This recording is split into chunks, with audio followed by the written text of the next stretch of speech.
Everything you're about to hear is for education and entertainment purposes only. Whilst we are licensed, we're not aware of your personal financial circumstances. Any advice is general advice. Equity Mates operates under Australian Financial Services Licence 540697. Equity Mates! I will say this about investing. Everything you do learn is cumulative. What I learned at 20 is useful. Welcome back to Equity Mates Investing, a podcast where we explore what's possible in the world of investing. If you've just joined us, a huge welcome. My name is Bryce, and today we're back with another Ask an Advisor with none other than Glen Hare. To chat through it, as always, is my equity buddy, Ren. How are you? I'm very good, Bryce. Very excited for this episode. We love doing these Ask an Advisor episodes. We know that accessing financial advice is difficult for a lot of people. This is our way of trying to make that a little bit easier. Send us your questions and we will put them to some of Australia's best financial advisors. That's right. And as I said, we are lucky enough to be joined by Glen Hare, returning to the studio off the back of a very successful episode last year, one of the most engaged, most downloaded Ask an Advisors of 2023. So he's back again for 2024 and we have so many questions to cover. But that's not all. No. Not because he was the most downloaded episode of 2023, but it didn't hurt.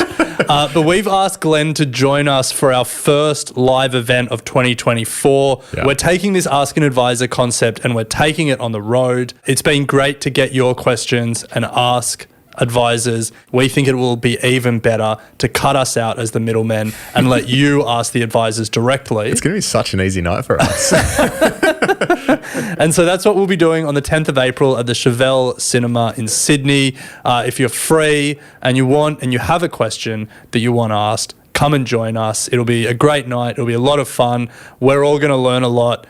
And Glen's going to be exhausted by the end of it because he'll be doing all the talking. That's it. Glen specialises in providing advice for accumulators, or in other words, those that are in that stage of life of trying to build wealth. So, 25 through 45 or whatever that period may be. Glen and his team specialise in that. So super relevant.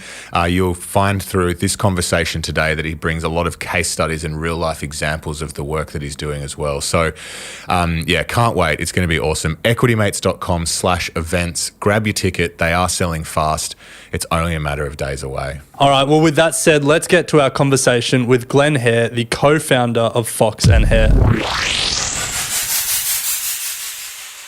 Glen, welcome back to Equity Mates. Thank you. Good to be here. So, Glen, today we have a number of questions that have come in from the community, and we've bucketed them in terms of some of the big challenges that you often hear coming through from all of your clients when they come and see you. Can you just, give us a bit of insight on what those challenges are? Yeah, in terms of the three broad themes, the first is I want financial freedom, and how do we get there?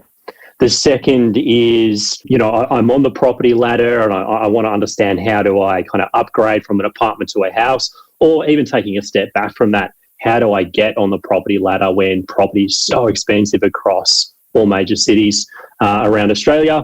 And the third is really to do with that investment piece. One, I want to start, but I don't know where to start, or I've started. Am I doing the right thing? Well, all three of those buckets resonate, so I'm excited to get into this. Let's start with the financial freedom bucket, the ultimate goal for everyone, I guess. We got this question. They want to be financially free by 50 and currently in their late 20s, so they do have a bit of time. Can you discuss some strategies for creating multiple income streams and building passive income to reach this goal? Yeah, great question, and one definitely comes up a lot. And just reflecting on our member base, like 80% of our members would be in their 20s, 30s. So that sense of financial freedom is one that they acknowledge is maybe not going to happen in the short term. But what I love about this question is they've given themselves some time to really drive towards that. So they've given themselves a good, 20, 25 years to drive towards that. And for someone in your 20s, someone in your 30s, the sooner you start on that journey to financial freedom, the greater the chance that you're going to have of actually getting there. In terms of building multiple income streams, building a passive income, generating an investment income, before we actually address that particular point, it's really important that we think about what financial freedom actually means for you. And the reason I say that is because financial freedom is a very broad term. Does that mean having no debt? So paying off the home loan? Does that mean working less?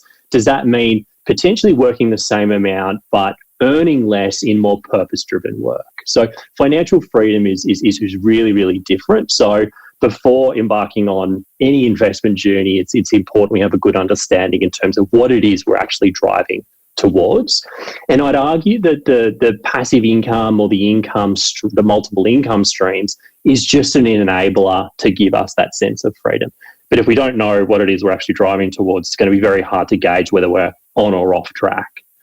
Some ways that I've seen, certainly have seen a number of our members drive towards financial freedom and areas that we've assisted them with. The first is turning skills into a side hustle.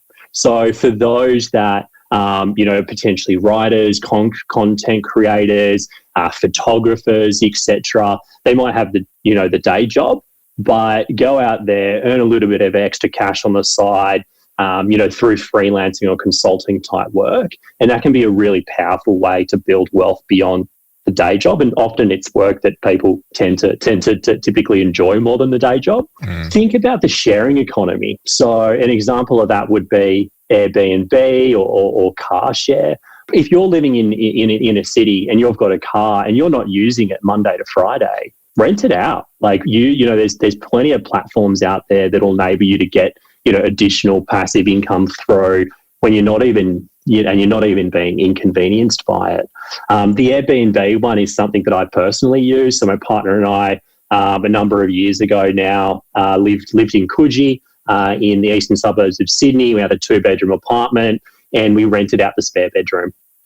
Did we want randoms living in our spare bedroom? Not really, but for $300 a night, I was willing to put up with it. Yeah. So, if you've got some space that you can rent out, $300 a night, renting out 2-3 nights a week, quite quickly adds up to tens of thousands of dollars over the course of the year. So, really thinking about how we can take advantage of the sharing economy, which we're all very very familiar with, very, very comfortable with.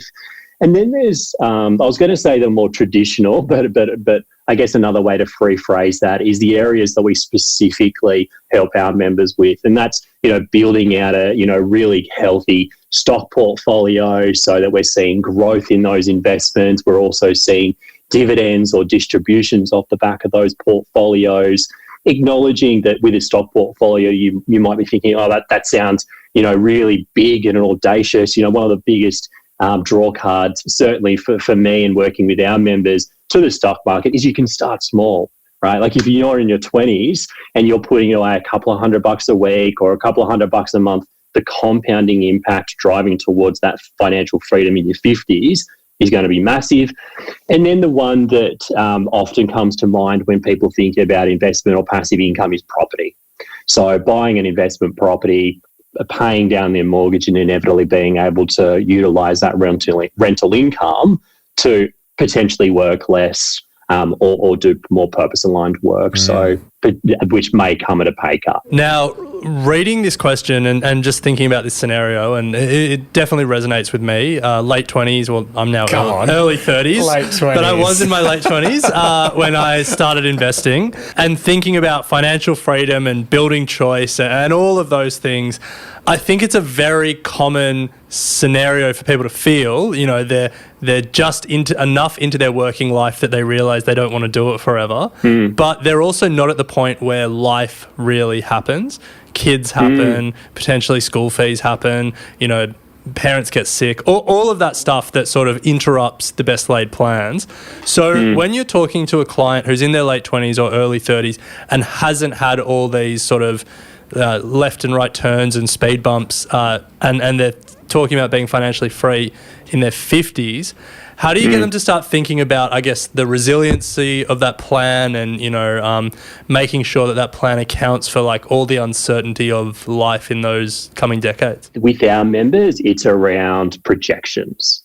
So we're looking at current state of play before kids, potentially before wedding, before the significant mortgage, before the potential for, private school fees, things like that. If you're in your late 20s, early 30s, and some of those big kind of, I guess, life milestones, for want of a better word, haven't eventuated, then arguably you should be capitalizing on this opportunity, because your disposable income in the coming years is going to diminish potentially. So, let's make hay while the sun shines, for want of a better word, and make sure that we're putting that disposable income, which may dry up for a period. Childcare is not cheap, etc. So that we're really focused on that long-term piece. And what I have found is and literally had this conversation this morning with a young couple who have just had their first kid in the last 12 months, painting a picture in terms of what the next 10 to 20 years looks like, putting in all of those assumptions around family and property and things like that, and then looking at what does your picture look like in 50 years, all things being equal. This is what your portfolio would be worth. This is what your property would be worth. This is how much debt you'll have outstanding. This is what your super fund balance will be. And what was really interesting, what came out of that conversation was, so the mother, who is the primary caregiver in this particular scenario, her intent was to remain on part-time work, and she was looking at her super balance going, that's not as healthy as I thought it was going to be when I'm 50. For this couple, they were looking to sell their existing property and, upgrade to, I guess, a family home, for want of a better word, which came with a significantly higher price tag. And they were looking at that scenario when they turned 50 going, wow, that's still quite a bit of debt to still have outstanding at that age. They were then looking at their stock portfolio, and although they'd been quite diligent in their 20s, they acknowledged with childcare, with part-time work, they weren't going to have the disposable income to attribute to that, as well as pay down the mortgage. So they're like, we've been so diligent with that portfolio, and it looks like, we're going to have to let it sit there and kind of do its own thing, reinvest the dividends, but we're not going to have the opportunity to make any additional funds to that. So what that enabled them to do is essentially go back to the drawing board and go, okay, we can do it, but that's not really what I thought. They had this vision of financial freedom at 50. And when we ran the projections, they were like, that's not really my debt. They were like, this isn't really how I would define financial freedom. Yeah. And one of the key levers that we had, which was significant for this couple, was they were in a position where they wanted to travel every year, like a lot of our members do, which was great, and that was really important to them. One of the biggest levers that they had was just their weekly disposable income, like how much they're just spending on stuff. And a couple of $100 per week, if we were able to reduce that by a couple of $100 per week, they would go from still having about $1 million debt outstanding, this was at age 55, to nothing, because they still had that 25-year runway. So it was really powerful for them to go, okay, so a couple of $100 a week does have a huge impact on how we define financial freedom. And Ren, just probably taking one step back, we're talking about people in their late 20s, early 30s. A lot of those in certainly the advice industry turn their backs on people in their early 20s. If you're in your early 20s and you're working full time and you're earning $70,000, $80,000, $90,000 a year and you're living at home, massive opportunity to make some really smart decisions. Yeah, massive. Love that. Well, that's a good segue for us to plug equitymates.com/advice if you would love to chat to Glen and his team. I should preface, not just Glen. He's obviously not just a one-man band. If you would love to speak to anyone at Fox and Hare, head to that web form and we'll be able to connect you. Before we move on, Glen, you speak about projections, and with projections you need to make assumptions about the costs of things. How much do you put against the cost of raising kids in a capital city? How much does one kid in Sydney cost? Yeah, 0 to 18. I don't know. Millions. So a lot. Children are so cute, and children are so cute, and they come to most of our meetings. There's usually a baby on the shoulder, but there is a significant cost. So how do we work through that? So the first is typically the household going down to one income. That's the biggest cost for most people when they think about starting a family. You've got, again, this is broad general comment, but you've got two people working full time, and then the primary caregiver typically takes 12 months off for work, just using kind of broad assumptions. The challenge with that is we then need to navigate 12 months of expenses and potentially increased expenses with the little one and only one household income. So it's really important when we're looking to start we're looking to start planning for a family, we're really clear in terms of what our bills are going to be. So what are the non-negotiables? What are our likely kind of day-to-day expenses? And as a general comment, we usually look to factor in about, usually between $8,000 and $15,000 of baby costs. Whether that be anything from specialists, doctors, to the latest bugaboo pram, to the car seat that goes in the back of the car. And it's really interesting. We talk about babies a lot with our members, and there's this concept of the first baby economy. So whenever our members, they have their first child, they're like, right, I need the best car seat, I need the best pram, I need the best, bag to carry the nappies. Second baby rolls around, they're like, oh, really not that important. Don't actually care. I know a couple about going through that right now. I don't really care about any of this stuff. So just be conscious of that. And interestingly, one of our members, having just actually the same members that I met with this morning, she's looking to start a side hustle and actually looking to start a business, almost like a marketplace for baby goods. So because they grow out of them so fast, and some of these things that are so relevant for the first year and not for the second, creating a marketplace to then be able to on-sell that. Kind of like Facebook Marketplace, I suppose, but just for baby goods. Oh, nice. Love it. That's her side hustle. But in terms of beyond the the initial the initial 12 months, it's then considering what life would look like post that 12 months. So be having a really good understanding in terms of what the parental leave policy is for both parents. Having an understanding in terms of when the primary caregiver does go back to work, is it part-time? Is it full-time? Childcare, even with rebates, is really expensive. So understanding the trade-off between actually going to work and then paying childcare and what the implications of that are going to be.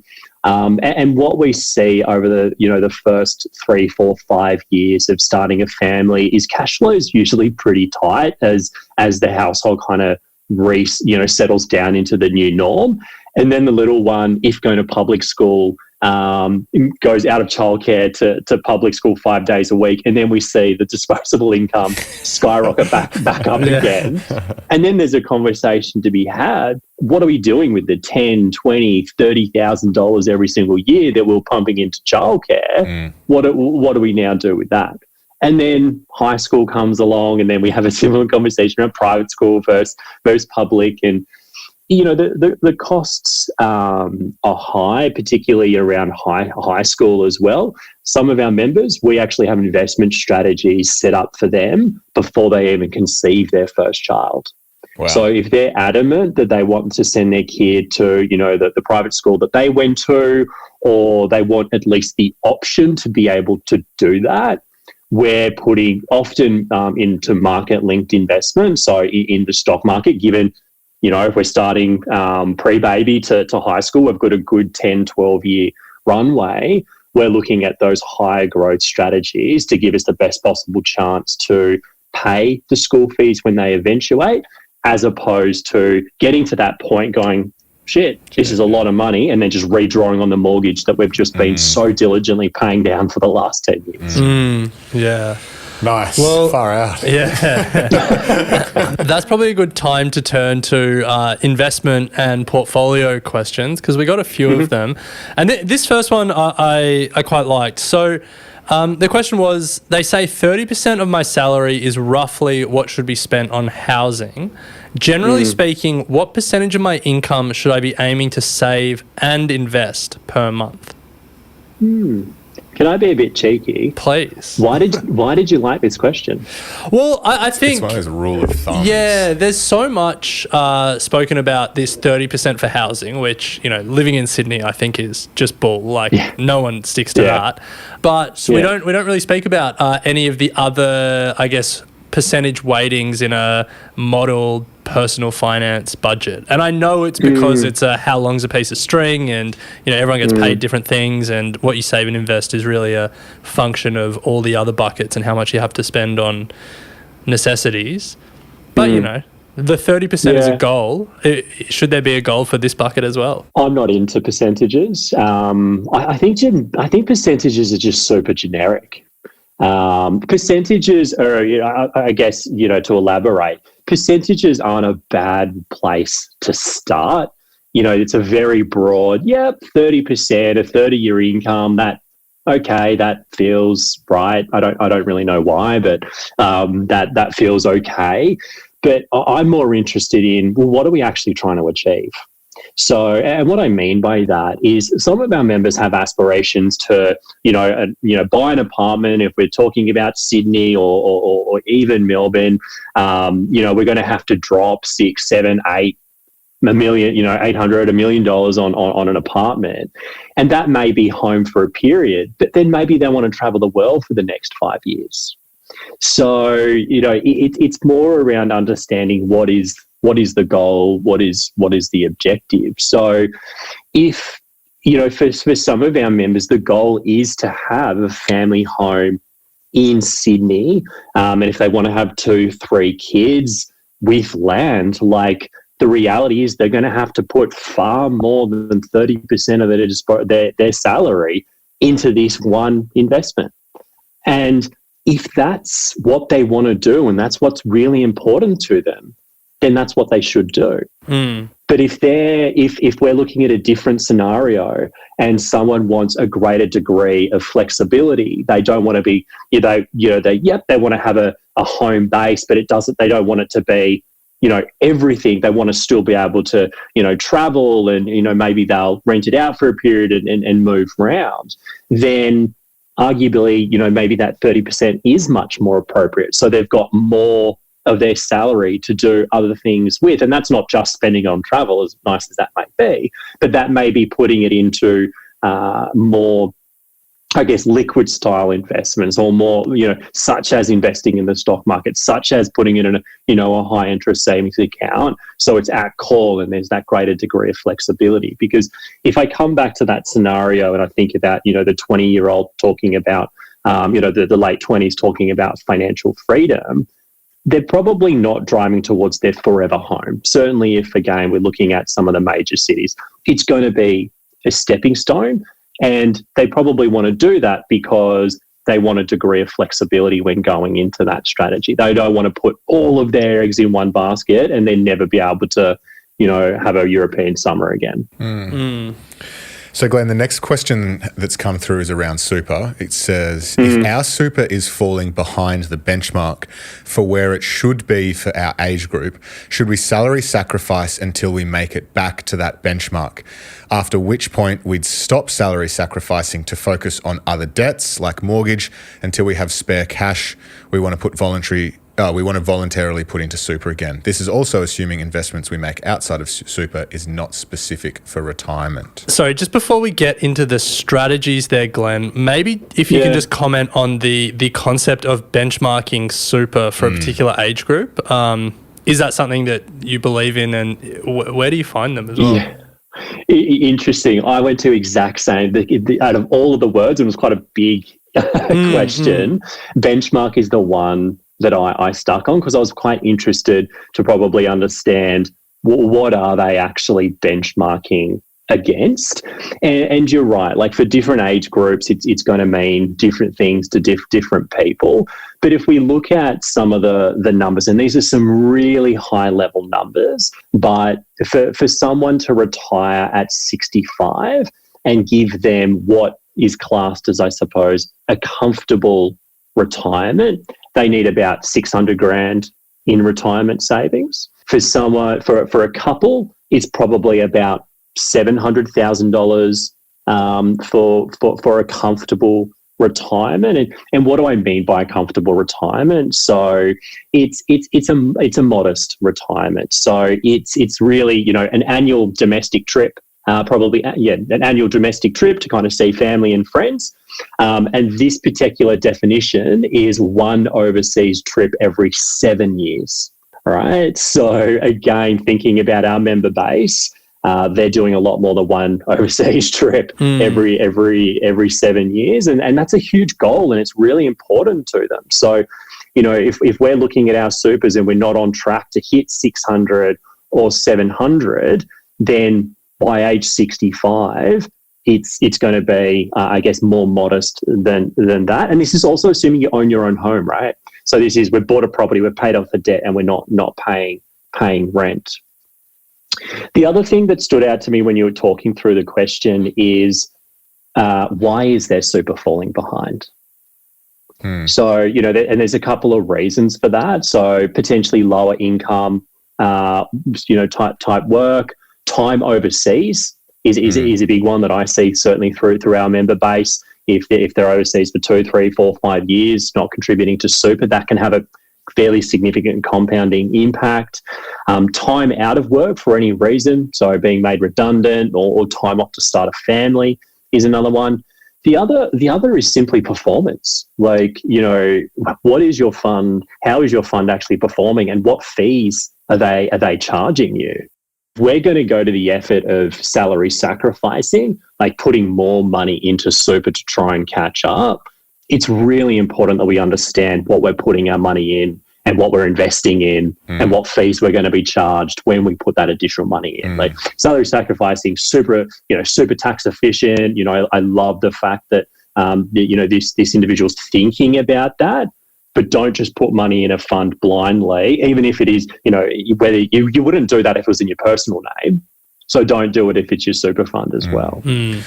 So to answer the question on the benchmarking piece, it's a clickbait article that I reckon news.com do every 6 months. Like, here's how much super. Here's how much super you should have at your age group. I just Googled it, and ABC's come up with one. And the way that they're presenting it is in line with what you've said around comfortable retirement. They're saying if you want to have a comfortable retirement and that 600,000 in your superannuation by the age of 60 or whatever, here are the sort of balances you need at every sort of 5-year hurdle. So it's saying 35, I'm almost approaching that age. I should have about 102,000 in my super to be on track.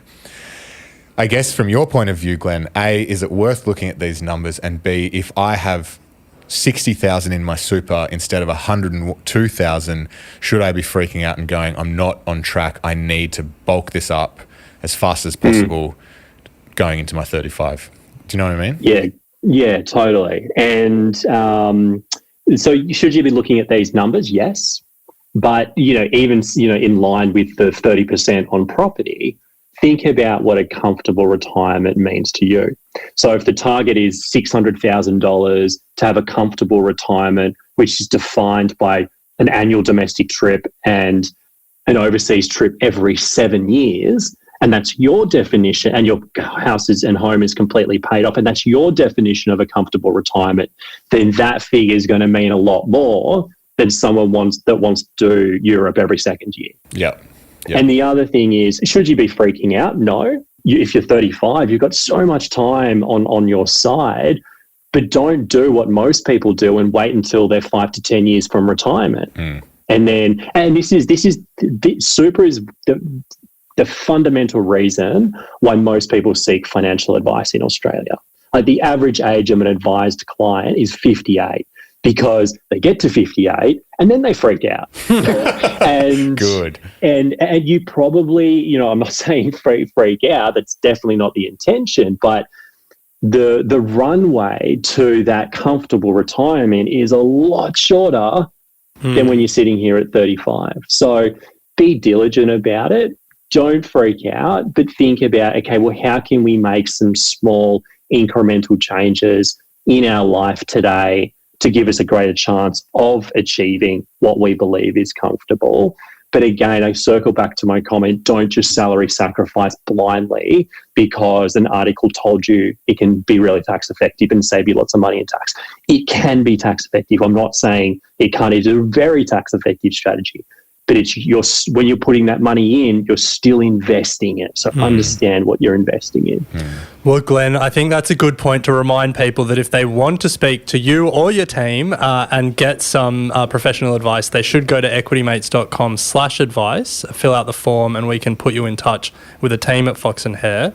We're going to take a quick break here, and then on the other side, we've got a number of questions. We've got to hit property. It's, you can't do an episode of a finance podcast without hitting property. We're also going to hit travel and how you help your clients fulfill some of their travel desires while also building for their financial future. So we'll be back in a second.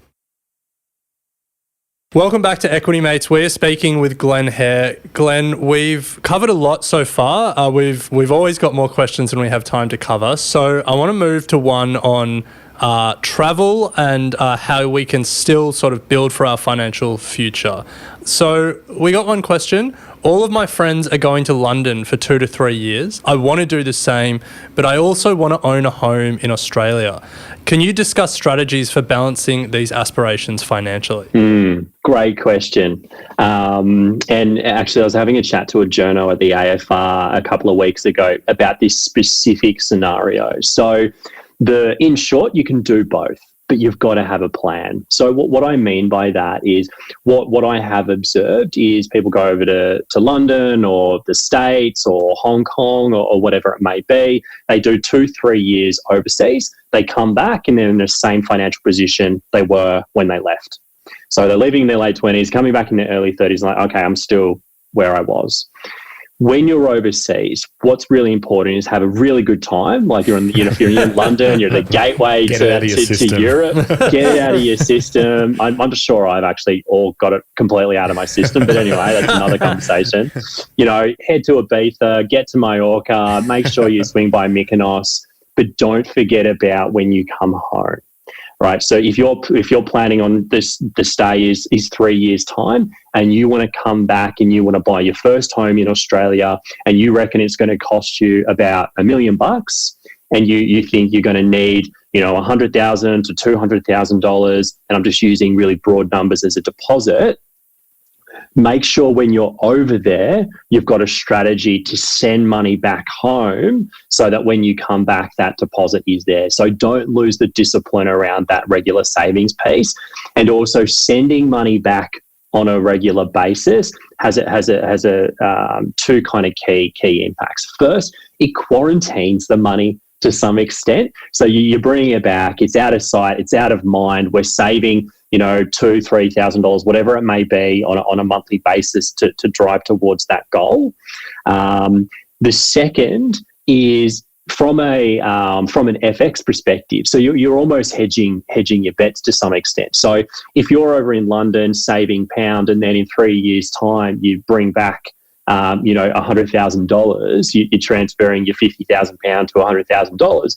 You're doing that in one fell swoop. Whereas if you're consistently bringing those funds back, it's that dollar cost averaging concept, really, but you're doing so when thinking about the foreign exchange implications. So it comes back to the goal. What do you envisage your life looking like when you come home? That can be really hard to think about when you're about to head over to London. But don't lose sight. Future you will thank you. Yeah, love that. Even the smallest things you will thank yourself for.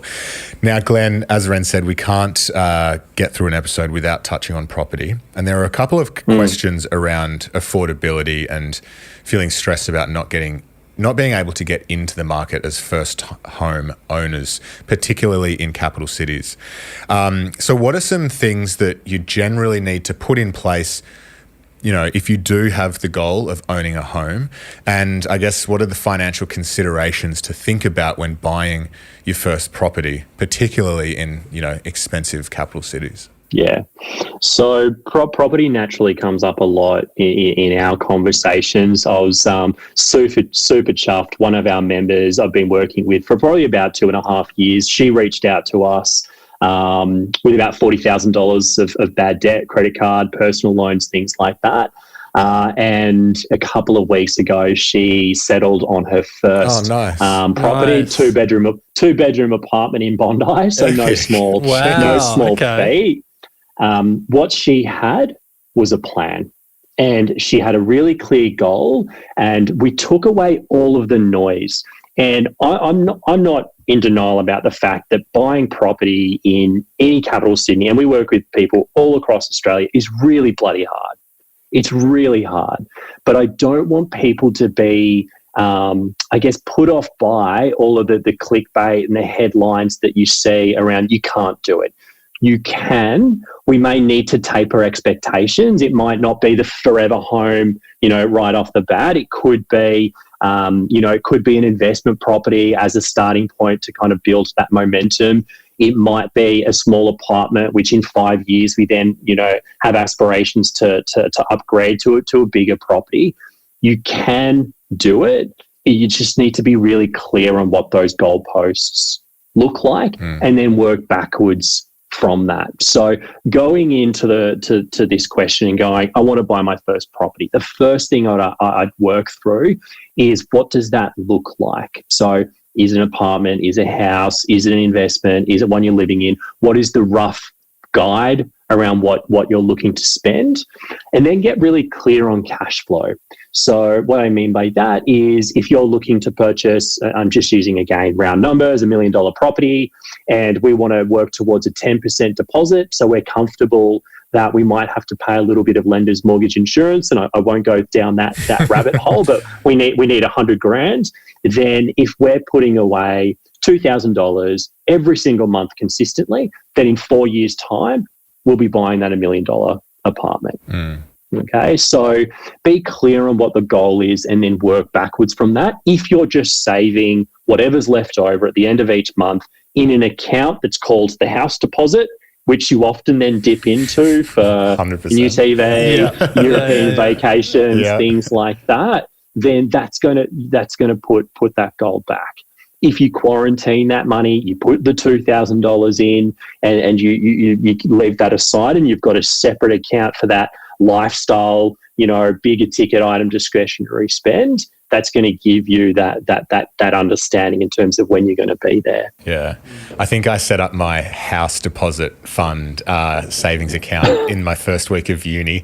Way too ambitious. Way too ambitious. Well, that's probably part of the challenge. It's like, you set it up, but if you don't believe it's realistic, it's just like, whatever. That was exactly what it was. I was like, it was such a far-fetched dream that I was like, any money going in here, I know I'm going to need for something else. Who knew? It only took you 15 years from you setting up that account to buying a house. There you go. It is possible. It's really, I see it time and time again. And again, I want to preface this. It's hard, right? Like, there's going to be trade-offs. It might not be Europe every year. It might be Bali every second year. Do you know what I mean? But you can do it. So don't, there's a lot of, the media does really put out a lot of clickbait and make it, really, I suppose, feel unachievable.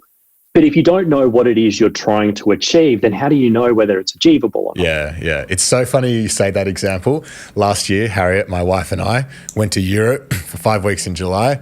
Bought a house at the end of last year. This year we're going to Bali. Not so bad though, right? No, can't wait. It must be nice. I'm looking forward to it. True. All right, well, Very before nice. Bryce explains how out of touch he is, Glenn, I think that's probably the point where we're going to have to leave it. But a massive thank you for joining us today and sharing your knowledge. As we've said throughout this interview, if people want to speak to Glenn or his team, head to equitymates.com/advice. And if you have any questions that you'd like to submit to any of our advisors, Glen will be back on before you know it. Head to equitymates.com/contact and submit your questions there. But Glen, a massive thank you for joining us today. Thanks, gentlemen. Appreciate it. You have been listening to an Equity Mates Media production. In the spirit of reconciliation, Equity Mates Media acknowledges the traditional custodians of country throughout Australia and their connections to land, sea and community. We pay our respects to their elders past and present and extend that respect to all Aboriginal and Torres Strait Islander peoples today. This podcast is intended for education and entertainment purposes. Any advice is general advice only and has not taken into account your personal financial circumstances, needs, or objectives. Before acting on general advice, you should consider if it is relevant to your needs and read the relevant product disclosure statement. And if you're unsure, please speak to a financial professional. The hosts of this podcast and their guests may have positions in the companies mentioned. Equity Mates Media operates under an Australian Financial Services Licence 540697.